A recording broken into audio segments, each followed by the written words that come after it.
Welcome to Hanging Out with Robert, that's me. This video contains things that I tinker with throughout the day. For step-by-step detailed instructions of those tasks, you can click on the links in the comment section below. I plan on leaving this video accessible for about 30 days. After that, you can view it through my Patreon account. This video also has tips and tricks that I've learned over the years. So, thank you very much for watching. My original first fix is the antenna. Go ahead down, see if it goes down. Going, going, going. Gone. We're good to go. Okay, so far today's travels have cost me $2.47. I'm getting an average of 25.8 miles per gallon around town here. I have used up almost a gallon of gas. My highest temperature was 209. I've traveled 24 miles. Maximum RPM, almost 5K. Driven 45 minutes or so. Maximum speed was 73 miles per hour. And my average speed was 33 miles per hour. There you have it. We got a few packages in. Let's see what we got. Kicking it off with the reducers for Queen Bee's exhaust modification, going from 3 inches to 2.5. Yo, Queen Bee. Got the mixer back. What is this dang thing called? KitchenAid mixer for the neighbor. Let's take that over to her. We got the V-band clamp that we need with the 2 pieces in there to weld on the pipes for that exhaust modification for Queen Bee. And the last piece we need for that exhaust modification is here. It is the resonator. If you take the exhaust component out, maybe like a cat or a muffler or something, a resonator will quiet it down. So, there you have it, folks. The resonator for Queen Bee. Oh yeah. And this is 2.5 inch. So the performance part of my exhaust for track use is going to be 3-inch downpipe,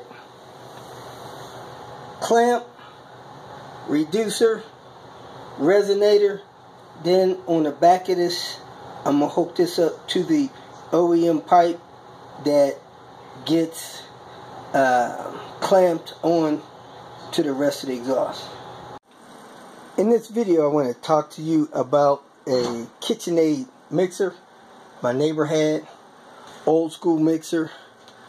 I don't know, this thing probably weighs 30 pounds. Anyway, she had a knob, had a split in it, and it was making some funny grinding noise. So she decided to ask me to fix it. I wouldn't touch it with a 10-foot pole. So we contacted KitchenAid and asked on what services there was to be repaired. Well, here in Albuquerque, New Mexico, they do not have a service locally that can fix them. The place that used to do it no longer does it. So we had to actually package it up, ship it to the repair facility in Ohio. The process goes as such. You go on their website, you hit the contact or customer support. You take you to a page where I found a phone number to call them. Talk to them on the phone. They said if I send them approximately $62.50, they would send me a box that I could ship it to them, which is a box just like this. I packaged it up, put their return label on it, and they would get the unit. And once they got the unit, they would evaluate it, contact me, and let me know what the cost was to fix it. If for some reason I didn't want to have it fixed, they would ship it back to me in the condition that they received it, and I had to pay no more fees. The $62.50 was for shipping there, shipping back, and to have it estimated for repairs. We shipped the unit to them on or about December 17th. December 29th went by, didn't hear anything. January 7th went by. This is, about 2.5 weeks into it, maybe almost 3 weeks. Still didn't hear anything. So I contacted them to confirm that they did receive it, and I confirmed that on the tracking number. And yes, they said they received it, but in 21 days, they hadn't had time to evaluate it. They said give them a couple more weeks. Approximately a month after they got the machine, they finally called. So somewhere around January 25th, they called and said that they evaluated the machine, and they listed about 4 or 5 problems that they found with it. They said that they can fix everything on the machine for about $83.67. And when I got the machine back, it would have a year warranty on it if I decided to go through with those repairs. So we were already into it for the $62.50. Another $85 will make or break us. So we requested that they fix it. They did get it back to us. About 10 days later, here it is, returned to us. We're going to fire it up, make sure it works. But I just wanted you all to know that was the process.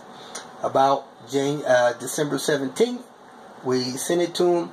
45 days later, we get it back. So expect to be out of your machine for about 45 days.